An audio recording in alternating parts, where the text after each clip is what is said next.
நாங்கள் ஹார்மோஸை முற்றுகையிடுகிறோம் என்று ஒரு 200 கிலோமீட்டர் தூரத்தில் இன்றைக்கி அமெரிக்க கப்பல்கள் ஃபுல்லாக நிப்பாட்டி வச்சு எந்த கப்பல் போனாலும் விடமாட்டோம் என்று சொல்வது என்பது இன்றைக்கி வளைகுடா நாடுகளை கொஞ்சம் எரிச்சல் படுத்தியிருக்கு. எப்படின்னா, இன்றைக்கி வளைகுடா நாடுகளுக்கு இன்றைக்கி வியாபாரம் எதுவுமே இல்லை.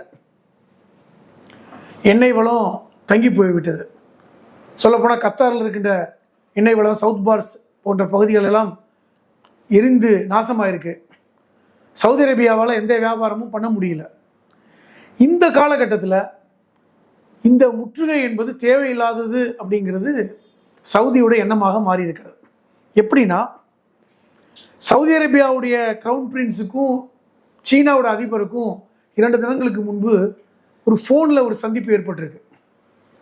எப்படின்னா, இந்த முற்றுகையால் சவுதிக்கு மட்டும் பாதிக்கலை, எல்லா நாடுக்கும் பாதிப்பு இருக்குது, இது தேவையில்லாதது, அமெரிக்காவுக்கு எந்த லாஸும் இல்லை, அதனால் இந்த முற்றுகையை விலக்கி விட்டு சவுதி அரேபியாவும் ஈரானும் சமாதானமான இடத்துக்கு வந்தது நல்லா இருக்கும் அப்படிங்கிற ஒரு ஆலோசனையை சைனா இன்னைக்கு சொல்லியிருக்காங்க.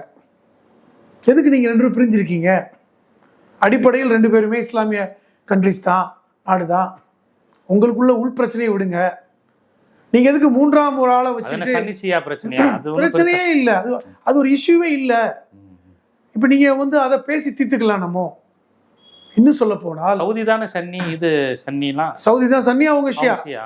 அதை விட இன்னொரு முக்கியமான அவங்க சொன்னது என்னன்னா, செப்டம்பர் மாதம், வருகின்ற செப்டம்பர் மாதம் இந்தியாவில் பிரிக்ஸ் மாநாடு நடக்க போகுது, உச்சி மாநாடு. இந்த வருஷம் இந்தியாவில் நடக்குது, இந்தியாவோட தலைமையில் தான் நடக்குது.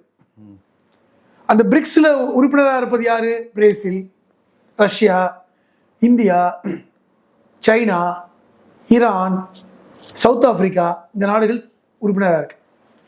இந்த உறுப்பினர் எண்ணிக்கையை நம்ம எக்ஸ்டெண்ட் பண்ணுவோம். இதில் சவுதி அரேபியா மட்டுமல்லாமல் வளைகுடா நாடுகளும் உறுப்பினர் ஆகணும். அப்படி ஆகிவிட்டால் நமக்குள்ள இந்த வளைகுடா பிரச்சனைகள் நம்மளே தீர்த்துக்கலாம். ஐரோப்பிய நாடுகளோ அல்லது அமெரிக்க நாடோ தேவையில்லை என்கிற ஒரு அஜெண்டாவை இன்னைக்கு ஜின்பிங் சவுதி அரேபியாவோட கிரவுன் பிரின்ஸ், நம்ம சவுதி அரேபியாவுடைய வருங்கால மன்னருக்கு இந்த ப்ரொபோசலை வச்சிருக்கார்.